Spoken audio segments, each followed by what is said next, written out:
कबीर बैरी सबल है, एक जीव रिपु पाँच। अपने अपने स्वाद को बहुत नचावें नाच।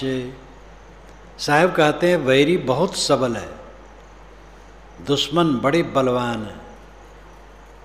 कबीर वैरी सबल है, एक जीव रिपु पाँच। जीव अकेला है और दुश्मन पांच है। आँख, नाक, कान, जीव, चाम, इनमें जो आसक्ति बनी है वो आसक्ति दुश्मन है। आँख, नाक, कान, जीव, चाम दुश्मन नहीं है, वह तो जीवन निर्वाह के लिए साधन है। उठो तो आँख से देख के चलो, खाओ पियो तो जीभ है वहाँ, स्वाद का ज्ञान हो, स्वाद का ज्ञान न हो, जहरीली चीज़ खा लो तो मौत हो जाएगी। और अगर कड़वी चीज़ आई है तो जीभ में लगेगी तो समझ जाओगे, तो उसको त्याग दोगे। इसलिए जीभ जो है प्रकृति का विधान बहुत सुंदर है।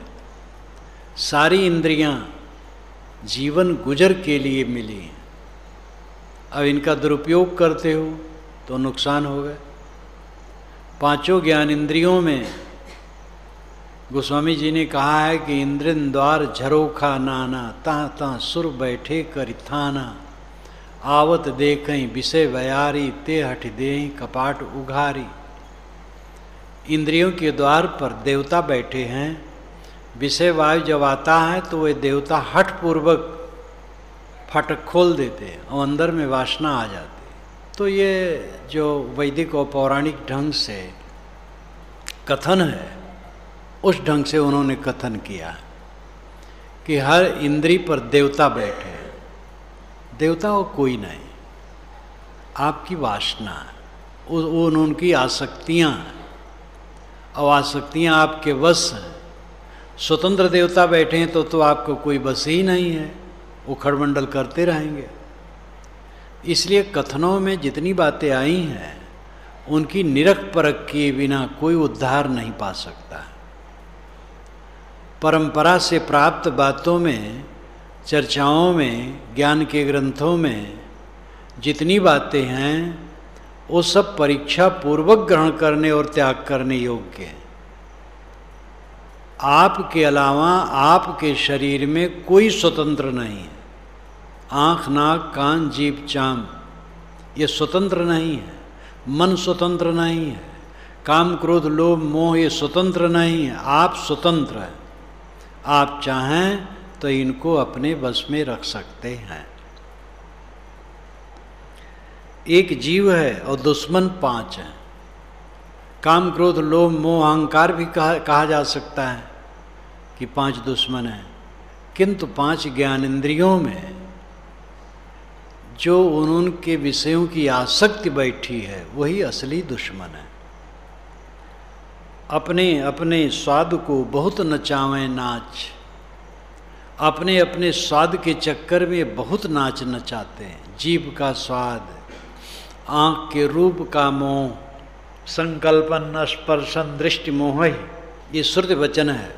संकल्पन, स्पर्शन, दृष्टि, मोह, संकल्प करके, याद करके, छू करके और देख करके मन का विकार पैदा होता है। इसलिए इनसे बचो। अपने ही शरीर के गलत यानी संवेदनशील अंगों का स्पर्श न करो। केवल धोने के लिए, टट्टी पेशाब त्याग के लिए, धोने के लिए स्पर्श करो। संवेदनशील अंगों का निरर्थक स्पर्श न करो। दूसरे के अंगों का निरर्थक स्पर्श न करो। और दृष्टि इस प्रकार न करो जिससे मन विकारी हो। याद इस ढंग से न करो जिससे मन विकारी हो। संकल्पन, स्पर्शन, दृष्टि, मोह सदा से सनातन से रहा है। इसलिए ऋषियों ने, मुनियों ने, पीरों, पैगंबरों ने, महात्माओं ने, औलियों ने, संतों ने सब समय उस तथ्य को कहा है और सुधारने की राय दी है। मन के मते न चालिए, मन के मते अनेक। जो मन पर असवार है सो साधु कोई एक है। साहब कहते मन के मते न चालिए, मन के मत में न चलो। मन के मते अनेक, मन के मत अनेक हैं जो खाई में ले जाने वाले हैं। मन की सलाह, बहुत ऐसी मन की सलाह है जो तुम्हें गड्ढे में ले जाएगी। इसलिए सावधान, अपना शरीर और मन जंगल है। एकल निरंजन सकल शरीरा, तामे भ्रम भ्रम रहल कबीरा। एक ही मन है और ये पूरा संसार और शरीर जंगल है। इसी में भटक भटक करके जीव दुख पाता है। मन के मते न चालिए, मन की उन्मत्त भावनाओं में मत चलो। मन के मते अनेक, न मालूम क्या क्या मन राय देता है। जो मन पर असवार है सो साधु कोई एक। जो अपने मन पर सवार रहता है सब समय, वो कोई बिरला साधु है।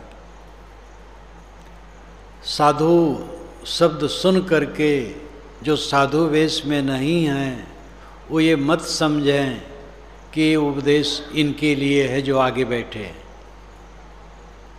साहब कहते जो मन पर असवार है सो कोई साधु है। जो मन पर असवार है वो कोई एक साधु है, यानी बिरल साधु। कौन साधु है? जो मन पर सवार है। साधु कपड़ा पहने हैं तो साधु है, ये साहब कहीं नहीं कहते और कोई विवेकवान नहीं कहता। साधु वेश बहु अंतरा। श्री राम रहस्य साहब ने कहा साधु वेश में बड़ा अंतर है। वेश तो अनेक कारणों से लोग धर लेते हैं, लेकिन साधु रहित जग खेद। वेश काज धारे अमित, साधु रहित जग खेद। श्री रामराज साहब ने पंचग्रंथी में कहा कि साधु तो अमित कारण से लोग वेश धर लेते हैं। कैसे कैसे चोर भी जब पुलिस से भागता है तो साधु वेश बना करके जा करके साधुओं की मंडली में बैठ जाता है। तो पुलिस आती है तो सोचती भाई तो सब साधु महात्मा है। तो विनोबा भावे ने लिखा है, लोग कहते हैं अरे साधु, इसमें चोर भी घुसे हैं।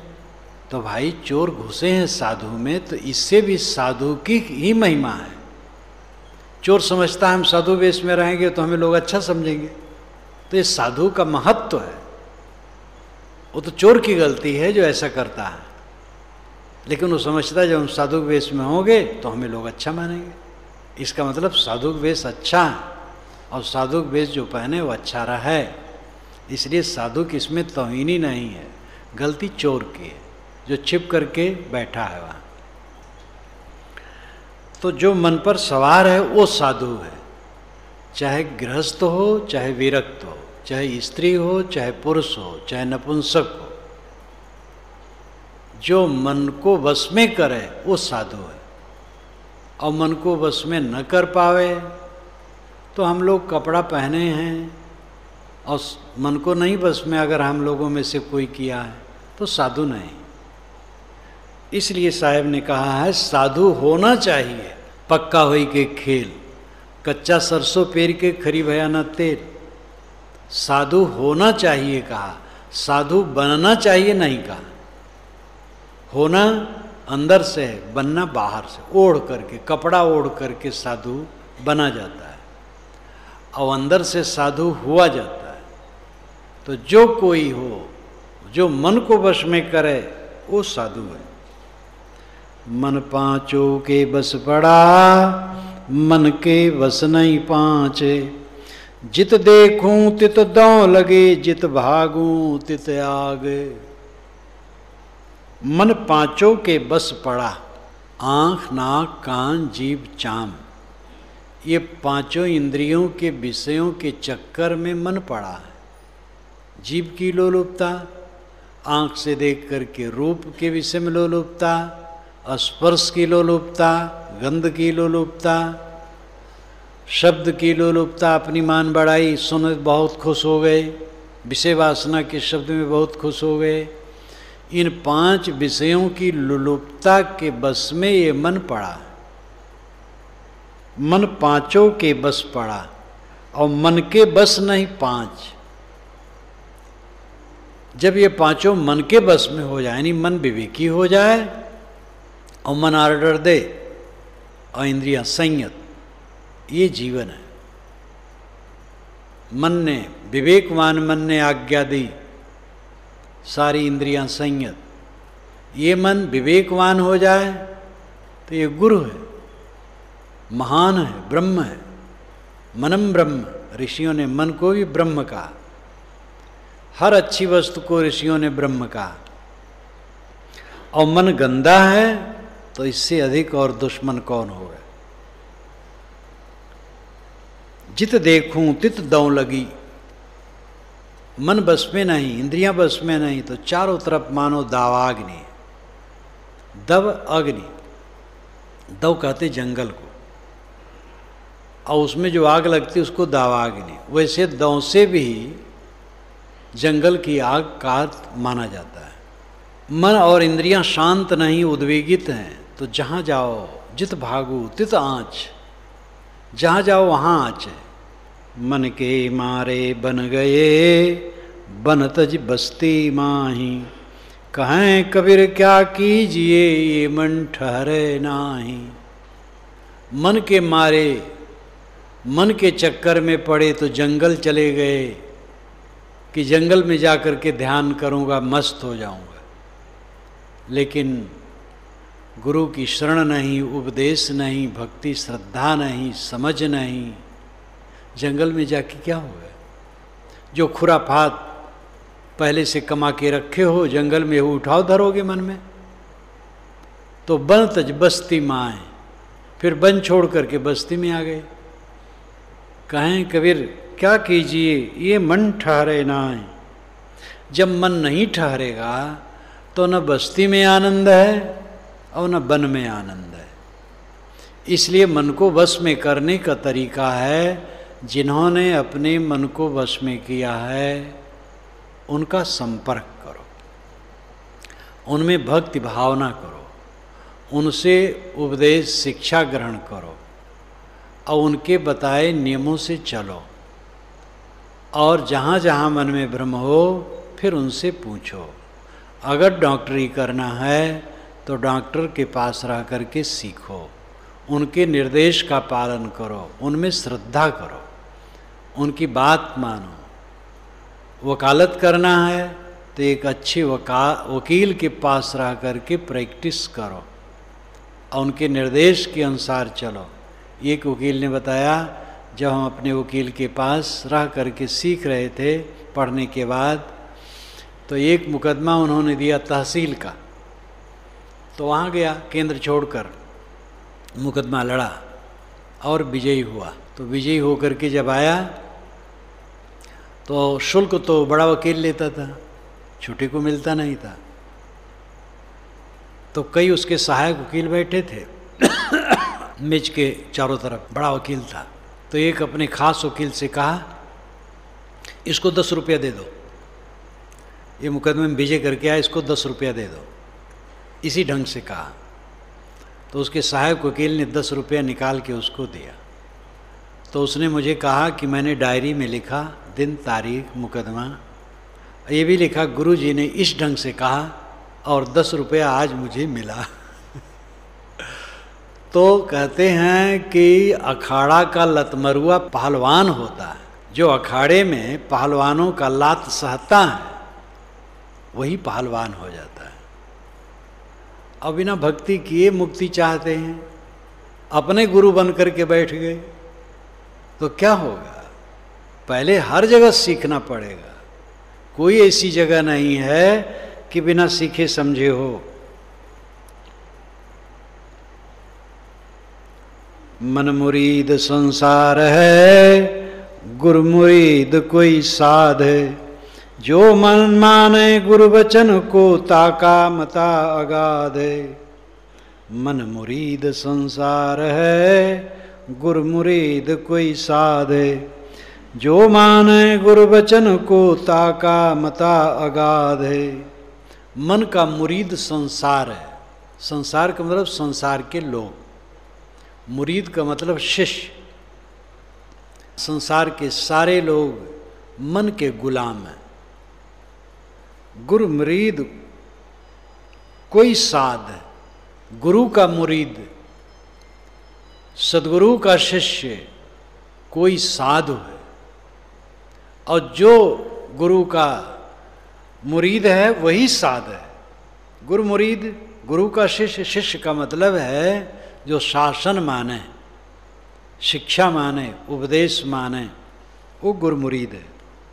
जो माने गुरु वचन को ताका मत अगाध, जो गुरु के वचन को मानता है उसका मत अगाध है, वो अगाध स्थिति में पहुंच जाता है। गुरु वचन, गुरु का उपदेश यही है, अपने में लौट आना। ब्रह्मधाम, मोक्षधाम, निर्वाण धाम, कल्याण धाम, परम गति, परम दशा, साकेत लोक, गोलोक, शिवलोक, इन सारे शब्दों की चरितार्थता आत्मलीनता में है, जहाँ दुनिया नहीं है, मन नहीं है, संकल्प विकल्प नहीं है, जगत प्रपंच नहीं है। ये काएँ भाएँ भाएँ संसार जो काल की आग में तो जलता ही है, राग द्वेष की आग में जलता है। ये संसार वहाँ नहीं है, वह है मन को समेट करके आत्मलीन हो जाना। ये मत अगाध है। गुरु का शिष्य वही है जो अपने को जगत प्रपंच से समेट कर आत्मलीन होता है। व्यवहार दुनिया का जब तक जीवन है करना पड़ेगा अपनी श्रेणी के अनुसार, लेकिन बीच बीच में अपने मन को समेट कर आत्मलीन होता है और फिर ऐसा अभ्यस्त होता है कि अपने व्यवहार का काम करते हुए भी उसकी चेतना उसके लिए निरंतर बनी रहती है। नवजात बछड़े को छोड़ करके गाय जब चरने जाती है तो बाहर चरती तो है, लेकिन उसका मन बछड़े की याद करता है। ये अनुमान प्रमाण से माना जाता है, क्योंकि जो ये मनुष्य शरीर में माताएं हैं, ये अपने नवजात बच्चे के लिए यही भावना बताती हैं। ऐसे गायों का भी होगा। जो प्रियतम होता है वो सब समय याद रहा करता है। स्वरूप स्थित जिसको प्रियतम हो जाए, आत्मलीनता प्रियतम हो जाए, उसको हर समय बना रहता है। मन को मारूं पटक के टूक टूक हो जाए, बिस की क्यारी बोए के लुनता क्यों पछताए। साहब कहते हैं मन ऐसा होता है कि मन को पटकूं और चूर चूर हो जाए। अनेक ढंग से वो कहते हैं, मन को मारूं पटक के चूर चूर हो जाए, बिस की व्यारी बोए के लुनता क्यों पछता है। अभागा बिस की क्यारी बोया और बिस के फल लगे और उसको तोड़ने में क्यों पछताता है, तूने ही तो किया है। कबीर साहब कहीं नहीं कहते हैं कि भगवान ने बंधन दे दिया है, भगवान ने माया डाल दी है, ईश्वर ने हमें भटका दिया है, कहीं नहीं कहते। राम तेरी माया द्वंद मचावे, गतिमति वाकी समझ परे नहीं, सुर नर मुनि न चावे। ये बीजक में आता है। तो जो लोग अर्थभेद नहीं जानते हैं तो कहते हैं देखो साहब भी तो कहते हैं कि राम की माया हमें नचा रही है, तो परोक्ष राम मान लेते हैं। कबीर का राम परोक्ष नहीं अपरोक्ष है। वो मनुष्य कहते हैं, अय मनुष्य तू राम है, तेरी माया ही तेरे को नचा रही। जीव की माया जीव को नचा रही। कबीर माया राम की चढ़ी राम पर कूद, हुक्म राम का मेट के भई राम ते खुद। ये गुरदयाल साहब का वचन है। उन्होंने अपना नाम कहीं नहीं दिया।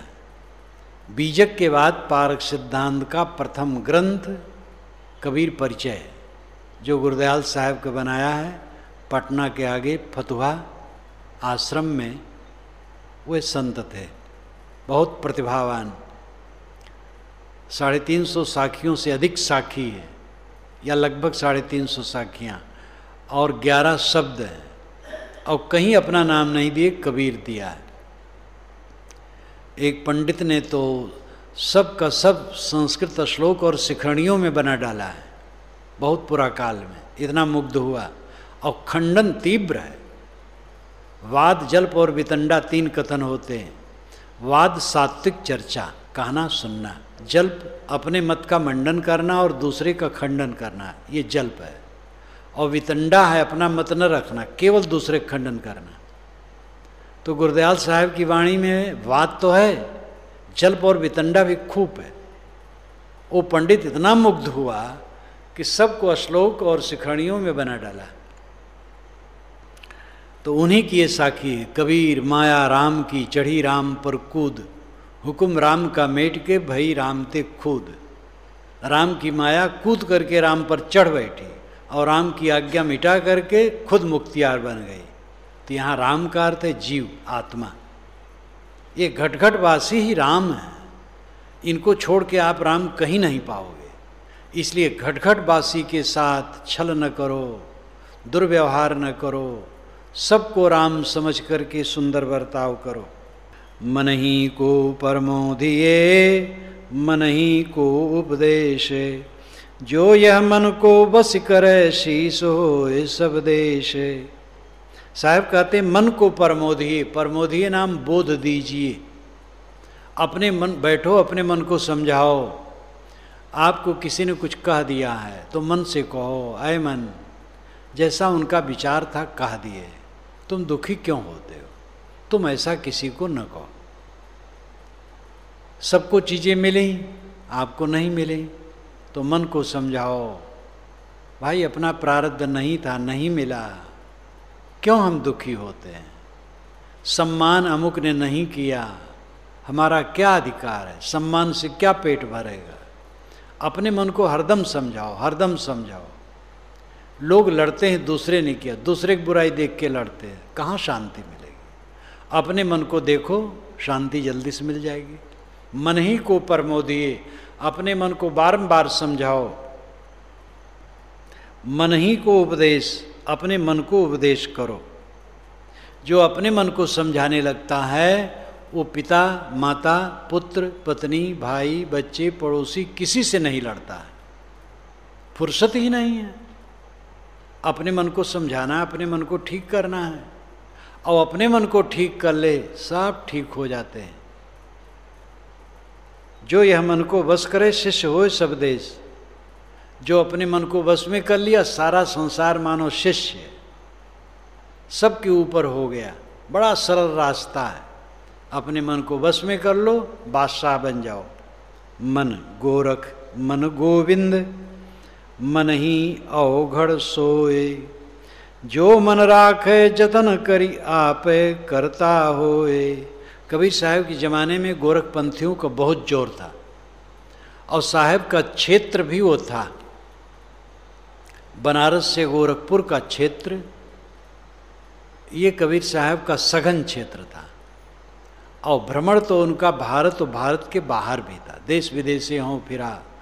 गुजरात के विद्वानों ने 4 बार यात्रा गुजरात की लिखी है कि कबीर 4 बार यहाँ आए हैं, उसका बाकायदे इतिहास है। भ्रमणशील वो बहुत थे, जैसे खुद उन्होंने कहा देश विदेश से हों फिरा, गांव गांव की खोरी, ऐसा जेरा ना मिला लेवे फटक पछोरी। उस समय अभाव था, आज अभाव है, सब समय रहता है। ना मिला, कोई ना मिला ऐसी बात नहीं, कम मिलते हैं। तो मन गोरख, अगर मन संभाल ले तो गोरख जैसा योगी हो जाए। गोरख रसिया योग के मुए न जारी दे, गोरख का नाम उन्होंने कई बार लिया है। मन गोरख है, यानी मन को कोई संभाल ले तो गोरख जैसा महान योगी बन सकता है। मन गोविंद, गोविंद जो गोपालक थे श्री कृष्ण महाराज, लाक्षणिक अर्थ है भगवान। अगर कोई अपने मन को संभाल ले तो भगवान हो जाए, भाग्यवान हो जाए। भक्त कहते हैं ऐश्वर्य को, आंतरिक सद्गुणों का ऐश्वर्य और बाहरी ऐश्वर्य मिला करके भगवान पद संपादित होता है, जिसमें शील, क्षमा, दया, करुणा, प्रेम, सद्गुण, ज्ञान, वैराग्य है, साथ साथ प्रतिभा है, और ऐसी योग्यता है जिससे बहुत से लोग प्रभावित होते हैं, और बहुत से लोग जहाँ वो जाता है बहुत से लोग आधार लेते और देते हैं, उसको भगवान कहा जाता है। भग ऐश्वर्यवान वाला, ऐश्वर्य वाला। तो केवल बाहरी चीज़ों को लेकर के भगवान किसी को नहीं कहा गया इतिहास में। जो जमीन मकान वाला हो, राजा हो, उसको भगवान नहीं कहा गया। श्री राम को वाल्मीकि रामायण में भगवान कहीं नहीं कहा गया, क्योंकि वाल्मीकि रामायण का लेखक महाराज राम को राजा मानता था। लेकिन अगस्त को भगवान उसी वाल्मीकि रामायण में कहा, भरद्वाज को कहा। महाराज राम बन जाते हैं और प्रयाग आते हैं, तो भरद्वाज को 5 बार भगवान कहते हैं, और भरद्वाज राम को वत्स कहते हैं, बेटा कहते हैं। तो आंतरिक सद्गुणों से संपन्न और साथ साथ बाहरी प्रतिभा और विशाल योग्यता से संपन्न व्यक्ति को भगवान कहा गया है। तो अगर कोई अपने मन को वश में कर ले तो भगवान हो जाए, और मन को वश में करने वाला भगवान वह है जो कृतार्थात्मा है। बाहरी ऐश्वर्य सबको नहीं होता है। कोई जीवन मुक्त हो सकता है लेकिन बड़ा प्रतिभावान नहीं हो सकता है, बहुतों को नहीं समझा सकता है, उसके पास बहुत लोग नहीं आ सकते हैं, बहुतों का आकर्षण उसके प्रति नहीं हो सकता है, लेकिन वो जीवन मुक्त हो सकता है। बाहरी प्रतिभा एक अलग चीज है, वो अपने कल्याण में कोई लाभकारी नहीं। सावधान न रहे तो बल्कि उसमें फंसन है। जिसकी योग्यता कुछ ऐसी है, बाहरी प्रतिभा ज़्यादा है, तो ज़्यादा धन जन इकट्ठा हुआ और उसमें अपने को न संभाल पाया तो उसका बंधन हो जाएगा। इसलिए अपना काम तो मन को मारने से। लेकिन मतलब है कि अगर कोई मन को संभाल ले तो भगवान हो गया, कृतार्थ हो गया। मन ही अवघड़ होए, मन ही गड़बड़ हो गया, अवघड़ हो गया। वैसे अवघड़ अघोर, अघोर का मतलब सरल। जो सरल आचरण से चले वो अघोर है। लेकिन अघोर लोगों ने ऐसा जीवन खराब बनाया है। किनाराम महाराज जो अघोर पंथी के बड़े पुरुष थे, काशी में गंगा में कूद पड़े सड़ी लाश देखकर, और उसको पकड़ करके नदी के दूसरे तरफ ले जाए, पेट फाड़ के बस कच्चे खाएं। तो अवघड़ है। अब ये कोई सरलता है? अटर पटर काम अवघड़ों की दशा में देखा हूँ। वो तो बन्नू अवघड़ देखा, सही अवघड़ नहीं। सही अवघड़ अघोर तो मैंने वो त्यागी भी होते थे और अटर पटर व्यवहार करते थे, लेकिन मंगते अवघड़ बन करके जो आए, बचपन में मैंने देखा है। काली के थान पर गांव भर कड़ाही चढ़ा रहा था, यानी सब पूड़ी और लपसी बना रहे थे और काली जी को चढ़ाने के लिए चढ़ाते थे, फिर प्रसाद अपना खाते थे, पूजा होती थी, माली प्रार्थना करता था, झूमने वाले झूमते थे। वो सब बातें अब बहुत घट गई हैं। तो बचपन की बात, एक अवघड़ आया तो गांव के पिछवाड़े से, जहाँ सामान्य लोग बसते थे और घर के पीछे ही टट्टी करते थे, उधर फिर तालाब था, रास्ता बिल्कुल नहीं था, और पूरी लंबी यात्रा आधा किलोमीटर की रही हुई, आधे पौन फरलांग की, और उसी काटा खूटी गंदगी में होते होते वो आया। तो एक तो ये लक्षण हो घर का। आया, बैठा हम लोगों के बीच, बस मक्खी बैठे तो पट्ट दे मारे और दांत में दबा ले। और मक्खी क्यों बैठे पता नहीं, वो कुछ लगाए रहे, इसलिए उसके शरीर पर मक्खी बैठे। वो मीठा उठा, सब पर तो नहीं बैठे ज़्यादा, और जैसे बैठे तो पट्ट दे मारे, बस दांत में दबा ले और बस खा जाए। अब वो सब डराए, भाई ये अवघड़ है। एक अवघड़ आया, वो गंदा पानी रहा, पशुओं का पेशाब और गोबर का भी कुछ धोवन, वो मुंह डाल करके पीता चला गया। तो ऐसे ऐसे लोग अवघड़ तो बन्नू। लेकिन कुछ अवघड़ रहे जो साधना करते थे, और वैराग्यवान होते थे, लेकिन दृष्टि वैसी खराब थी, आहार विहार सब खराब। तो अघोर से अवघड़ शब्द है, और अघोर शब्द तो बहुत बढ़िया है, जो घोर न हो, कठिन न हो, सरल हो, पवित्र हो। यहाँ अर्थ है कि मन बिगाड़ लिया, अवघड़ हो गया, गड़बड़ सड़बड़ हो गया। जो मन राखे जतन करी आपे करता होए, जो यत्न पूर्वक अपने मन को वश में रखता है वो स्वयं करता भगवान परमात्मा हो गया। अपने मन को सुधार लिया, परब्रह्म हो गया। मन मोटा मन पातरा, मन पानी मन लाए, मन की जैसी उपजै तैसी ही हुई जाए। मन मोटा, अविवेक है तो ये मन मोटा हो गया, अहंकारी। किस चीज का अहंकार है? शरीर अंततः नहीं। इस शरीर की कितनी अवस्थाएं चली गईं, आज निरंतर गल रहा है, आज कल में ये खो जाएगा। जब शरीर ही अपना नहीं है तो शरीर संबंधी प्राणी पदार्थ पर परिस्थिति ये कहाँ अपने हैं? किस चीज का अहंकार है? अहंकार पूरी बेवकूफ़ी है। लेकिन मन अविवेकी है तो मन मोटा बना है, अहंकारी बना है। मन मोटा मन पातरा, मन में विवेक जग गया तो पतला हो गया, विनम्र हो गया। जो विनम्र हो गया वो शीतल हो गया, आग उसकी बुझ गई। अहंकारी हुआ तो जलेगा। मन पातरा मन पानी मन लाए, मन पानी, जिसकी कामनाएं मिट गईं, अहंकार मिट गया, वो शीतल हो गया पानी की तरह। मन लाए, भोगों की इच्छा है, सांसारिक इच्छा है तो मन लाए, लाए नाम आग। मन आग की तरह जल रहा है। मन की जैसी उपजे तैसी ही होई जाए। जैसे मन में उत्पन्न होता वैसे मन हो जाता है। इसलिए मन को संभालो, गलत चीज न देखो, गलत चीज न खाओ, गलत न छुओ, गलत न सूंघो, गलत न सुनो, गलत न सोचो। अपने मन को हरदम संभालो, नहीं तो मन में गड़बड़ी आएगी, कोई बचा नहीं पाएगा। मन खराब हुआ, गड्ढे में गए। मन को संभालो, रात दिन मन को संभालो। जैसे मन में उपजेगा वैसे हो जाओगे। जो सतत सावधान रह करके अपने मन को संभाले रहता है उसी का जीवन सफल है।